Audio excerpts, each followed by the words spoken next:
Assalamualaikum warahmatullahi wabarakatuh. Waalaikumsalam warahmatullahi wabarakatuh. Selamat pagi sahabat religi, apa kabar Anda pada pagi hari ini? Puasa sehat? Tubuh kuat? Alhamdulillah kita bisa menjalani ibadah hingga hari keempat Ramadan 1442 Hijriah, kendati masih dalam situasi pandemi COVID-19. Sahabat religi yang berbahagia, pada kesempatan Kemenak Rembang on Podcast edisi spesial Ramadan kali ini, kita telah kehadiran tamu spesial yaitu Ketua Kelompok Kerja Penyuluh Agama Islam Kemenak Rembang, Bapak Muhammad Muhlisin SAG. Selamat pagi Pak Muhlisin. Selamat pagi Mbak. Assalamualaikum warahmatullahi wabarakatuh. Alhamdulillah sehat. Waalaikumsalam warahmatullahi wabarakatuh. Hari keempat puasa lancar ya Pak ya? Alhamdulillah lancar Mbak. Ya Allah. Sudah banyak ceramah nih Pak di berbagai tempat Pak. Ya sebagian Mbak yang sudah jalan, karena sebagian yang lain belum jalan. Iya Pak ya, padat ya Pak ya. Padat ya. Tapi karena pandemi ya sebagian ada yang belum bisa melaksanakan kegiatan. Secara daring mungkin ya. Daring belum siap Mbak, karena perangkatnya. Di Masjid Salim kan belum siap perangkat. Oh begitu. Kendalanya di situ. Oke sahabat religi, Bapak Muhlisin ini akan berbicara tentang fadilah bulan puasa. Monggo Bapak untuk memaparkan kajian tentang fadilah Ramadan. Ya, terima kasih. Assalamualaikum warahmatullahi wabarakatuh. Waalaikumsalam warahmatullahi wabarakatuh. A'udzubillah. Bismillah. Alhamdulillahilladzi ja'ala Ramadhana shahra syiyami wal rahmah wal maghfirah wal barakah. Asyhadu an la ilaha illallah wahdahu la syarika lah wa asyhadu anna sayyidana wa nabiyyana Muhammadan abduhu wa rasuluhu la nabiyya ba'dah. Wassalatu wassalamu ala Rasulillah sayyidina Muhammad ibn Abdullah wa ala alihi wa ashabihi wa mawala wa la hawla wa la quwwata illa billah amma ba'dah. Sahabat religi dimanapun Anda berada yang senantiasa dirahmati oleh Allah, alhamdulillah kita masih diberikan kesempatan oleh Allah untuk berjumpa kembali dengan salah satu bulan yang sangat dimuliakan oleh Allah, bulan yang sangat istimewa, bulan yang sangat monumental, bulan yang penuh rahmah, maghfirah dan barokah, dan bahkan bulan yang disebut-sebut sebagai sayyidus syuhur atau induk dari beberapa bulan. Ada beberapa hal yang melatar belakangi kenapa Ramadan disebut sebagai sayyidus syuhur atau induk dari beberapa bulan. Yang pertama, karena pada bulan Ramadan Allah Subhanahu wa Ta'ala telah membuka seluas-luasnya kesempatan bagi kita kaum muslimin muslimat yang mau mahargya atau mengagungkan bulan Ramadan dengan memperbanyak amal ibadah dan amal solih dalam rangka meningkatkan kualitas keimanan dan ketakwaan kita kepada Allah Subhanahu wa Ta'ala, maka akan dilipat gandakan pahalanya oleh Allah Subhanahu wa Ta'ala. Rasulullah sallallahu alaihi wasallam bersabda, "Idza jaa Ramadan futihas abwabul jannah wa ghuliqat abwabun nar wa sufidat syayatin." Idza jaa Ramadanu, apabila telah datang bulan Ramadan, futihas abwabul jannah, maka dibukalah pintu-pintu surga. Wa ghuliqat abwabun nar, dan ditutuplah pintu-pintu neraka, wa sufidat syayatin, dan dibelenggulah para syaitan. Itulah sebabnya kenapa dalam hadis yang lain Rasulullah juga pernah bersabda, "Lau ta'lamu ummati ma fi Ramadana latamannau an takuna as-sanatu kulluha Ramadan. Li'anna al-hasanati fihi mustami'ah wa ta'ata maqtulah wa da'awati mustajabah wa dhunuba maghfurah wal jannata mushtaqatun lahum." Lau ta'lamu ummati, andaikan umatku tahu, ma fi Ramadana, keistimewaan apa yang terdapat pada bulan Ramadan, latamannau, maka sungguh mereka akan berharap. Tahu bertamanni. Tamanni adalah harapan yang tidak akan mungkin terjadi. Apa harapannya? Antakuna as-sanatu kulluha Ramadan, agar dalam satu tahun itu bulan-bulannya menjadi Ramadan semua. Dan hal itu tidak akan mungkin terjadi. Kenapa mereka berharap semacam itu? Li'annal hasanati fihi mustami'ah, karena seluruh kebaikan pada bulan Ramadan dikumpulkan oleh Allah. Wa ta'ata maqbulah, dan ketaatan diterima oleh Allah. wadzunuba maghfurah, dosa-dosa diampuni oleh Allah, wa da'awati mustajabah, doa-doa diijabah oleh Allah, wal jannata mushtaqatul lahum, dan surga senantiasa rindu kepada mereka yang mampu mendirikan Ramadan dengan baik. Ada 4 golongan manusia yang senantiasa dirindukan oleh surga, sebagaimana sabda Rasul, al jannatu mushtaqatun ila arba'ati nafarin. Surga senantiasa rindu kepada 4 macam manusia. Siapa mereka itu? Yang pertama adalah talil Quran, orang yang gemar membaca Al-Quran. Itulah sebabnya kenapa di bulan Ramadan kita sangat disayukkan untuk memperbanyak mengkaji, memahami, membaca atau tadarus Al-Quran. Karena bulan Ramadan adalah bulan turunnya Al-Quran, maka momen yang paling tepat pada bulan Ramadan kita memperbanyak membaca, memahami atau mengkaji isi kandungan Al-Quran untuk kemudian kita hayati dan kita amalkan dalam kehidupan sehari-hari, dalam bermasyarakat, berbangsa, dan bernegara. Dan orang yang mau membaca Al-Quran dengan baik atau dengan mujawad, itu pahalanya luar biasa besarnya. Sebagaimana sabda Rasul, man qara al-Qur'ana falahu hasanatun. Barang siapa yang membaca Al-Quran maka baginya adalah pahala kebaikan. Wal hasanatu bi asyri amsalihha, dan kebaikan tersebut akan dilipat gandakan sampai 10 kali lipat. La aqulu alif lam mim harfun, aku tidak mengucapkan alif lam mim itu dihitung 1 huruf. Walakin alifun harfun, akan tetapi alif dihitung 1 huruf, walamun harfun lam dihitung 1 huruf, wa mimun harfun, dan mim dihitung 1 huruf. Jadi orang membaca alif lam mim itu kalau dibaca dengan benar, diniati ikhlas karena Allah, insya Allah akan mendapatkan 30 nilai pahala kebaikan. Yang kedua adalah wahafidul lisan, orang yang pandai memelihara atau menjaga lisannya. Ini orang yang kedua yang senantiasa dirindukan oleh surga. Yang ketiga adalah wamut'imul ji'an, orang yang mau memberi makan orang yang sedang kelaparan, para fakir, para miskin, du'afa, yatim piatu, dan lain sebagainya. Allah Subhanahu wa taala berfirman, "Syahrul Ramadan alladzi unzila fihi al-Qur'an hudan lin-nasi wa bayyinatin minal huda wal furqan." Syahrul Ramadan, bulan Ramadan, alladzi unzila fil Qur'an, yang telah diturunkan padanya atau di dalamnya Al-Qur'an. Hudan lin-nasi, sebagai hidayah atau petunjuk bagi manusia, wa bayyinatin minal huda, dan beberapa penjelasan atau keterangan tentang petunjuk atau hidayah, wal furqan, dan pembeda atau pemisah antara yang hak dan yang batil.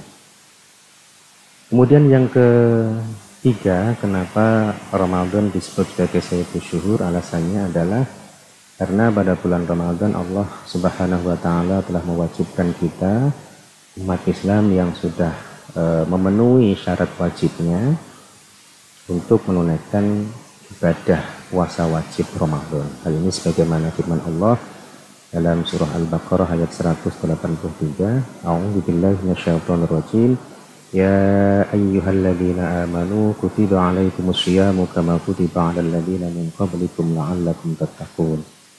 Ya ayyuhalladzina amanu, hai orang-orang yang beriman, kutiba, telah diwajibkan, 'alaikum, atas kamu sekalian, asyamu, berpuasa.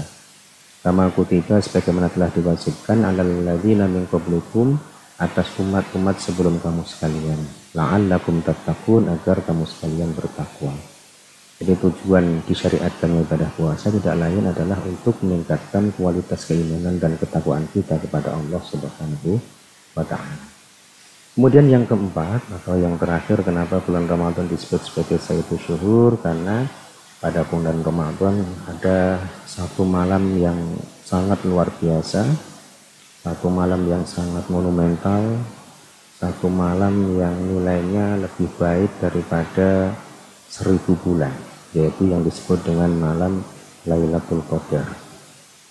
Allah Subhanahu wa taala berfirman, A'udzu billahi minasyaitonir rajim, bismillahirrahmanirrahim, inna anzalnahu fi lailatul qadr, wa ma adraka ma lailatul qadr, lailatul qadri khairum min alfi syahr. Inna anzalnahu, sesungguhnya kami, kata Allah, telah menurunkan dia Al-Quran fi Lailatul Qadri pada malam kemuliaan atau Lailatul Qadar. Wa ma adraka ma Lailatul Qadri, tahukah kamu apa itu Lailatul Qadar? Lailatul Qadri khairum min alfi syahrin. Lailatul Qadar itu lebih baik daripada 1000 bulan. Artinya kalau kita beribadah ngepasi, kalau dalam bahasa Jawanya itu turunnya Lailatul Qadar, maka nilai pahala ibadah yang kita lakukan itu lebih baik daripada kita beribadah serupa selama 1000 bulan. Demikian sedikit pengantar yang bisa saya sampaikan sebagai bahan diskusi kita pada kesempatan podcast kali ini, Mbak. Barangkali ada hal-hal yang perlu kita diskusikan bersama atau ada hal-hal yang kurang jelas, bisa kita perbincangkan lagi, Mbak. Ya, komplit sekali ya Pak Mau di sini ya penjelasan dari kenapa bulan Ramadan itu disebut sebagai Sayyidus Syuhur. Saya tertarik nih Pak, ada satu statement ya tadi, satu hadis ya. Ya. Tadi hadisnya apa Pak? Ini saya nggak hafal nih. Iya, aja Ramadhanu futihat abwaabul jannah dia. Ya, maksudnya kenapa pada bulan Ramadan itu pintu surga dibuka, pintu neraka ditutup, dan setan dibelenggu. Tapi selama Ramadan ini masih ada saja kemaksiatan yang terjadi, Pak. Bisa dijelaskan mungkin, Pak? Baik, pertanyaan yang sangat menarik. Jadi tidak setiap statement bisa kita pahami secara tekstual. Memang teks atau redaksi hadisnya adalah idza jaa ramadhanu futihat abwaabul jannah. Apabila telah datang bulan Ramadan, futihat abwaabul jannah, maka dibukalah pintu-pintu surga. Pertanyaan besarnya, ketika pintu surga dibuka, lalu siapa yang masuk? Karena sampai saat ini manusia mulai zaman Nabi Adam sampai sekarang yang sudah meninggal itu masih di alam barzah atau alam kubur, dan alam kubur atau alam barzah itu adalah pintu gerbang alam akhirat. Jadi mereka masih istirahat di sana, belum dibangkitkan untuk dihisab amal perbuatan selama mereka hidup di dunia. Jadi mereka masih istirahat, ya, menunggu datangnya hari kiamat, kemudian datanglah yaumul ba'ti atau hari dibangkitkannya manusia dari alam kubur atau dari alam barzah untuk kemudian dikirim ke alam mahsyar. Di sana menanti giliran dihisabnya amal perbuatan yang pernah kita lakukan selama hidup di dunia. Setelah itu baru kita mendapatkan catatan amaliyah atau kitab atau rapot.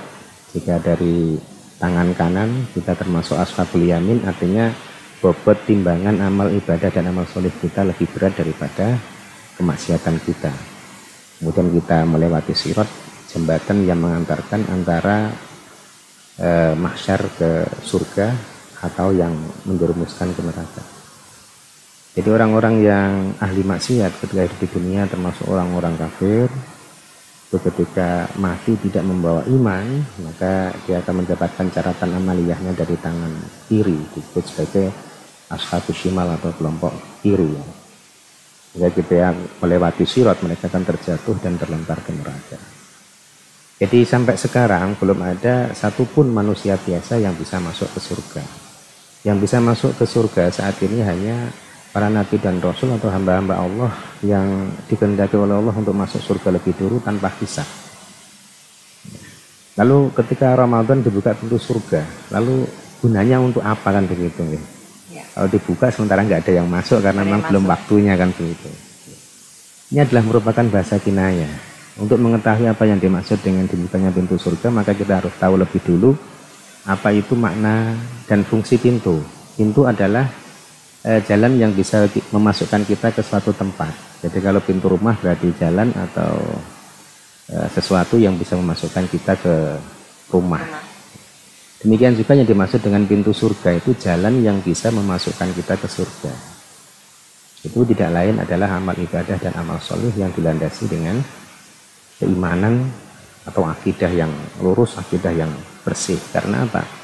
Pintu itu pasti ada kuncinya, dan kunci pintu surga itu tidak lain adalah ketauhidan kita atau iman atau akidah kita yang bersih, yang lurus yang bersih dari syirik dan khurafat. Makanya ada semacam qasidah atau sholawatan itu miftahul jannah la ilaha illallah Muhammadur Rasulullah. Karena apa? Kunci diterimanya amal ibadah dan amal soleh yang kita lakukan itu adalah keimanan atau akidah kita. Jadi yang dimaksud dibukanya pintu-pintu surga itu adalah dibukanya kesempatan bagi kita kaum muslimin muslimah untuk beramal untuk beramal ibadah dan beramal soleh. Karena amal ibadah dan amal soleh yang dilakukan pada bulan Ramadan akan dilipat gandakan pahalanya oleh Allah Subhanahu wa taala. Ditutupnya pintu neraka. Ya, ditutupnya pintu neraka. Artinya kalau pintu surga adalah jalan yang bisa memasukkan kita ke surga, sebaliknya pintu neraka adalah jalan yang bisa menjerumuskan kita ke neraka. Tidak lain adalah perbuatan-perbuatan maksiat. Ya, pada bulan puasa atau bulan Ramadan pintu neraka ditutup, itu artinya bagi kita kaum muslimin muslimat yang mampu qiyamu Ramadan atau mendirikan Ramadan dengan baik, dengan iman dan wahtisaban, hampir-hampir tidak ada kesempatan baginya untuk beramal maksiat atau berbuat maksiat. Kita bisa perhatikan ketika datang bulan Ramadan mulai hari pertama setelah waktu imsak, kita sudah mulai menahan diri. Di arti puasa itu al-imsak, menahan diri dari hal-hal yang bisa membatalkan puasa dan sekaligus menahan diri dari hal-hal yang bisa membatalkan pahala puasa. Itu kita lakukan sampai 1 hari penuh. Ya, kalau di Indonesia itu kurang lebih puasa itu waktunya 14,5 jam. Ya.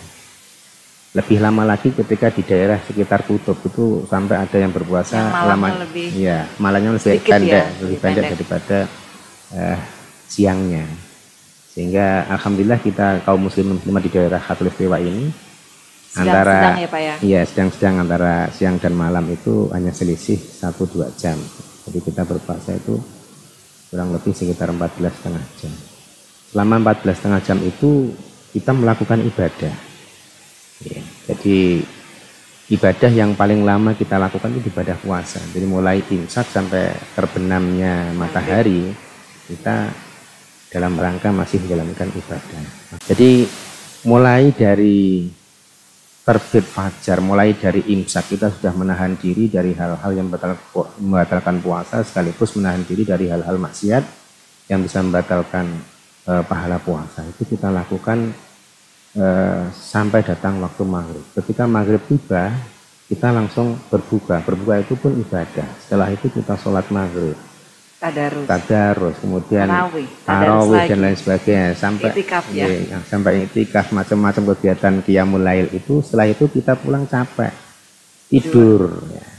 Setelah tidur bangun lagi sudah mulai puasa lagi atau imsak lagi. Dan itu kita lakukan selama 1 bulan penuh, sehingga praktis dalam bulan Ramadan itu kita hampir-hampir tidak melakukan perbuatan maksiat. Pintu neraka dan dibukanya pintu surga hanya bagi orang yang bisa menjalankan ibadah puasa dengan baik, dengan imanan wahtisaban. Kalau sudah semacam itu, maka syaitan itu terbelenggu, artinya tidak mampu menggoda mereka yang betul-betul mampu mendirikan. Syaitan, kenapa syaitan dibelenggu? Artinya dibukanya pintu surga, ditutupnya pintu neraka, dan dibelenggunya atau dirantainya syaitan itu bagi kita yang menjalankan ibadah puasa. Itu yang bisa menjalankan ibadah puasa dengan baik. Lantas bagaimana dengan muslim lainnya yang belum bisa melakukan hal demikian, Pak?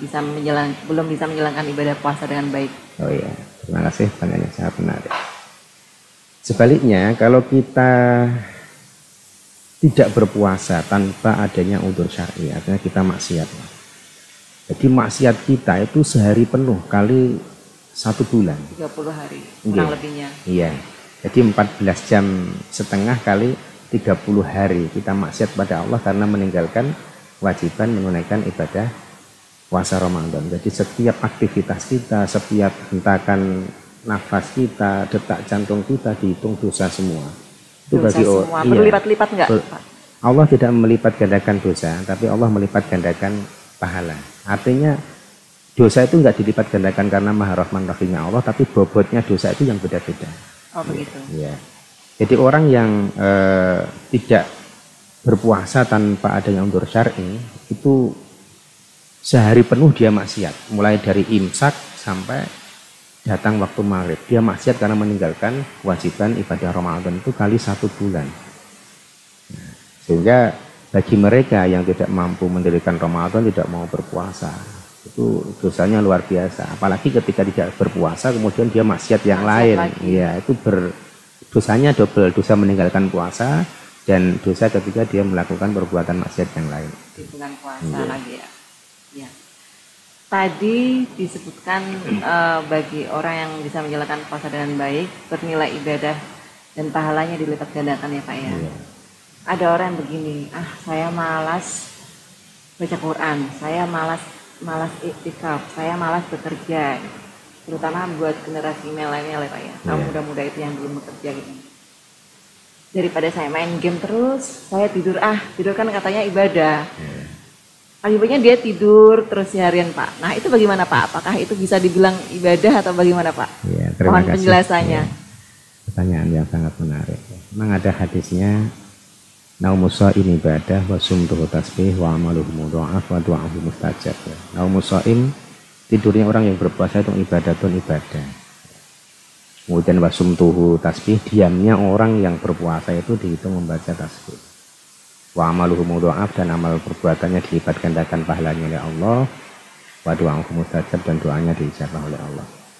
Ini juga tidak harus kita pahami secara tekstual. Karena kita pahami secara tekstual maka kita lebih ke hal-hal yang negatif ya pengertiannya. Tapi kalau kita pahami secara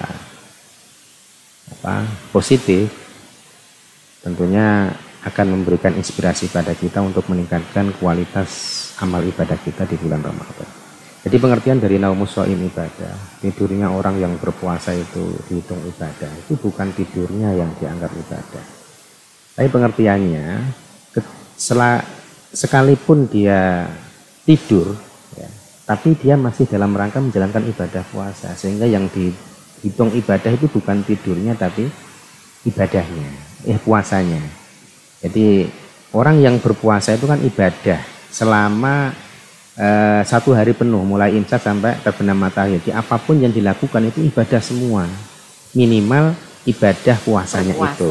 Ya, jadi naumus shaim ibadah itu adalah tidurnya orang yang berpuasa itu ibadah, karena sekalipun dia dalam keadaan tidur masih dalam rangka menjalankan ibadah puasa.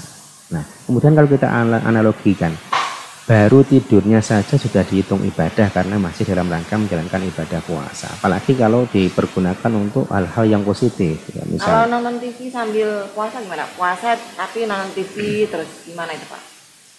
Nonton TV ya. Nonton drakor misalkan ya. Tergantung kalau nonton TV-nya itu istilahnya acaranya ya. Acaranya bermanfaat bagi kita. Acara-acara yang positif itu tidak apa-apa, dan bahkan dianjurkan misalnya kita nonton TV ya, sedang berpuasa kita nonton TV pas tausiah atau mungkin kajian-kajian itu positif, itu pahala.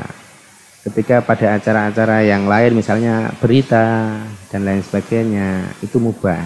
Tapi ketika pada acara-acara yang dalam tanda kutip sinetron misalnya ya, yang semacam hiburan ya, dan gitu kita tonton sampai memalingkan hati kita dari zikrullah atau ingat pada Allah, maka itu bisa mengurangi nilai pahala puasa kita.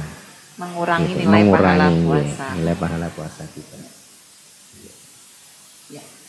Terkait dengan pahala puasa ya, berbicara tentang pahala puasa.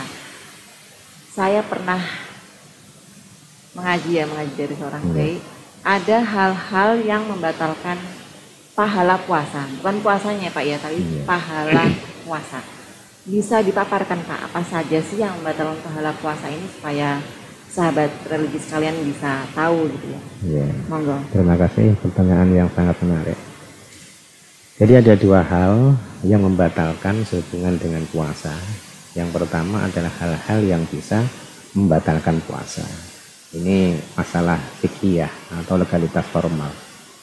Jadi yang pertama hal yang membatalkan puasa itu adalah 1, makan dan minum secara sengaja, Mbak.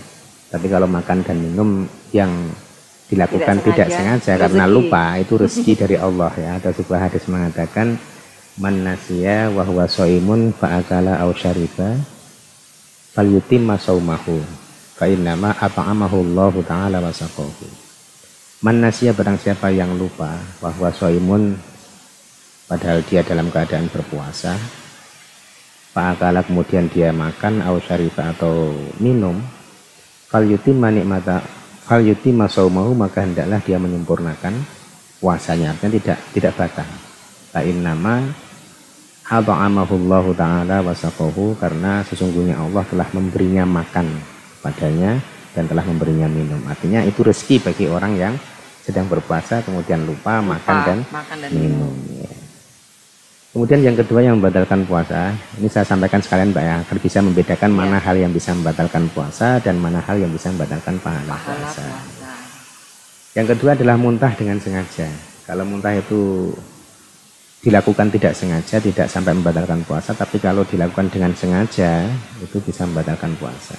Ada sebuah hadis mengatakan, man dara'ahul qai'u fala qada'a lahu, ya. Falaisa alaihi qada'.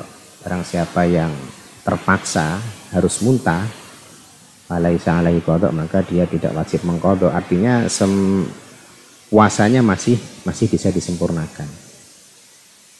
Wa man istaqa'a amdan falyaqdi, dan barang siapa yang sengaja muntah atau muntah dengan disengaja, falyaqdi, maka hendaklah dia mengqada' puasanya, artinya dia batal. Jadi muntah yang bisa membatalkan puasa itu muntah yang disengaja. Kemudian yang ketiga, datangnya haid atau menstruasi dan nifas, ya, itu bisa menjadikan puasanya tidak sah atau batal.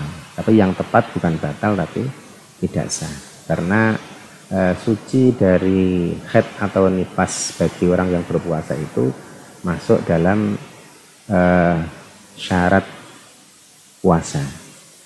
Jadi sesuatu yaitu syarat sah puasa. Jadi syarat puasa itu ada syarat wajib, ada syarat sah. Kalau syarat sah puasa diantaranya adalah harus suci dari haid dan nifas. Ketika dia berpuasa kemudian datang haid atau nifas, maka puasanya menjadi enggak sah. Tapi itu bukan syarat wajib, ya, sehingga dia tetap berkewajiban puasa, tapi puasanya enggak sah, ya, sehingga dia wajib mengqadha pada lain hari. Lain dengan sholat.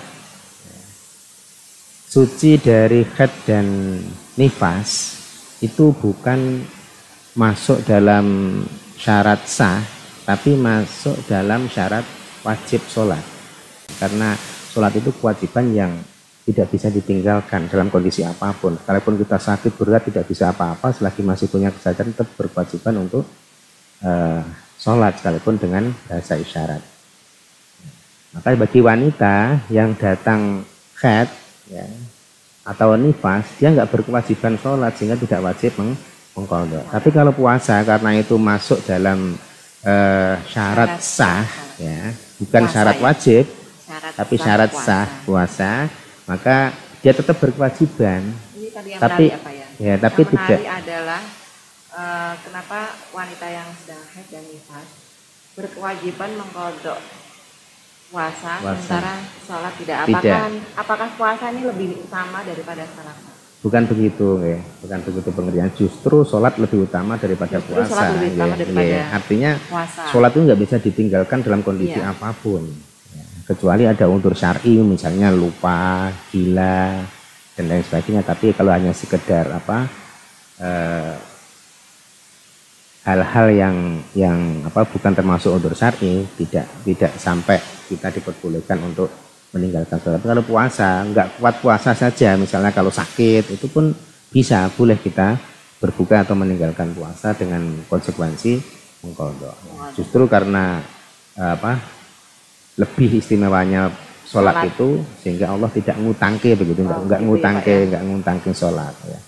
Maka termasuk menstruasi itu tidak masuk dalam syarat wajib sholat, sehingga ketika wanita haid atau nifas dia tidak berkewajiban untuk sholat sehingga tidak perlu mengqadha ya.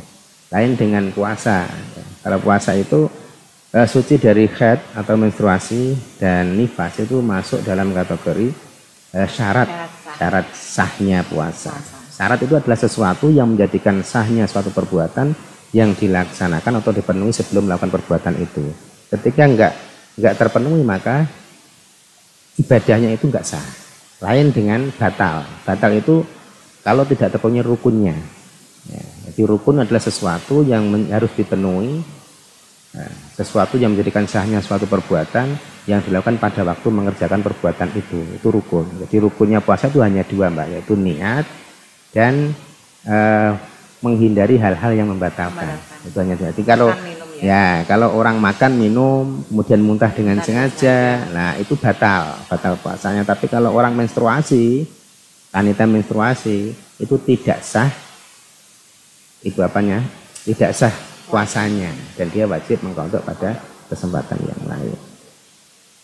Sayyidatina Aisyah pernah menyampaikan, kunna nu'maru bi qadha'i shaum wala nu'maru bi qadha'i shalah. Aku pernah diperintahkan oleh Nabi untuk mengqadha puasa dan tidak pernah diperintahkan oleh Nabi untuk mengqadha shalah. Kemudian yang keempat, batalnya puasa itu adalah mengeluarkan sperma dengan sengaja di siang hari dengan sengaja. Yang kelima, bersetubuh ya. Bersetubuh ya di siang hari. Itu kalau misalnya ada orang yang tidak, suami istri yang tidak kuat ngempet ya nafsunya, kemudian sampai dia membatalkan puasanya karena tidak kuat menahan nafsunya sehingga akhirnya bersetubuh dengan istrinya, tidak hanya cukup diqadha Mbak, tapi kena kafaroh ya, kena kafaroh. Kafarohnya cukup berat.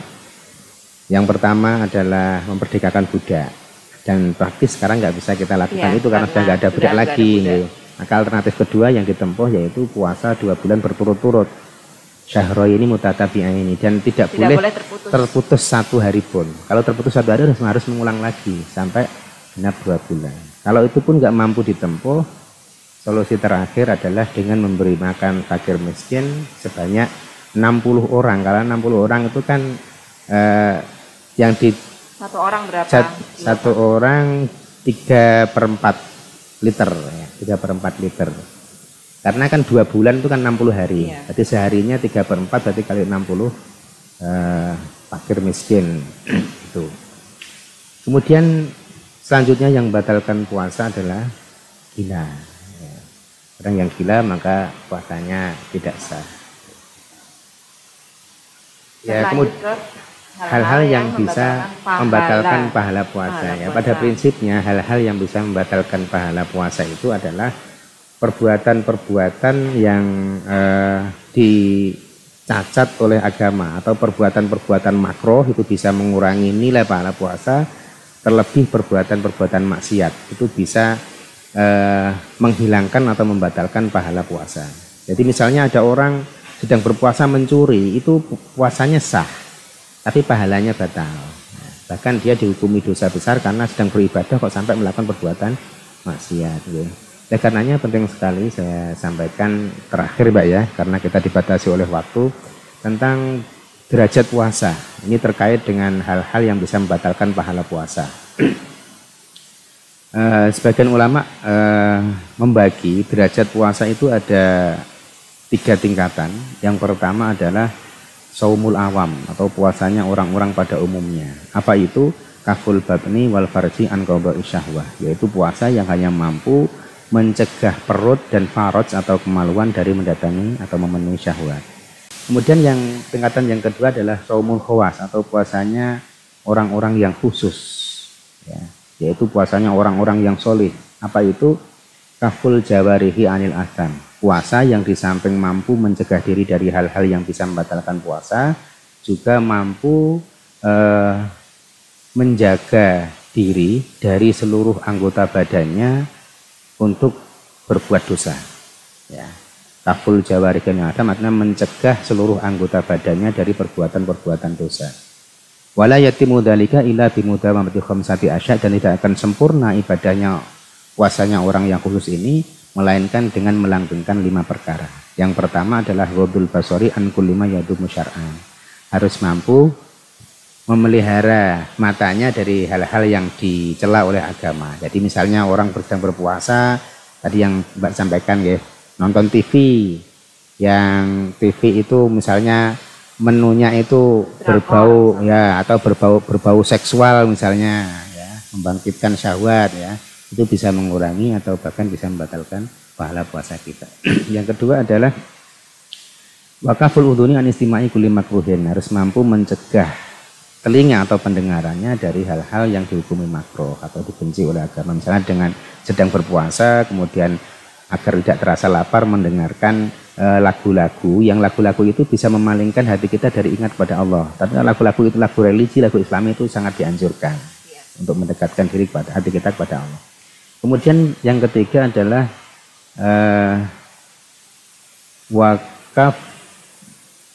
wakifdul lisani anil ghibati wan namimati wal yaminil ghamus ya. Harus mampu menjaga lisannya dari ghibah. Ghibah itu ngerasani atau menggunjing, wal kadibi berbohong, wan namimati namimah atau adu domba, wal yaminil ghamus dan sumpah palsu. Ada sebuah hadis mengatakan khamsatu asya atau fitus sauma, ada 5 hal yang bisa menghancurkan puasa. Ayatul dulu tawabu artinya adalah membatalkan pahala puasa. Yang pertama adalah al-ghibatu ghibah atau merasani tadi, kemudian wal kadibu berbohong, wan namimatu namimah atau adu domba, wal yaminul ghamus sumpah palsu, dan wan nadhur bi syahwatin memandang dengan pandangan yang penuh dengan syahwat. Ini bisa mengurangi nilai pahala puasa kita. Kemudian yang keempat, puasanya orang yang khusus adalah wakafu jamil a'dha'i anil makarih, harus mampu menjaga seluruh anggota badannya dari melakukan hal-hal yang dibenci atau makruh hukumnya menurut syariat Islam. Wakaful batni anis syubhati waqtal iftar, dan harus mampu menjaga perutnya dari kemasukan makanan-makanan yang syubhat apalagi yang haram ketika berbuka. Karena nggak ada faedahnya ketika kita berpuasa, kita sahur menggunakan makanan yang halal, kemudian kita berbuka dengan makanan yang syubhat apalagi yang haram. Itu diibaratkan misalnya ada orang membangun gedung, kemudian setelah jadi dirobohkanlah kota itu. Kemudian yang kelima, yang terakhir sebagai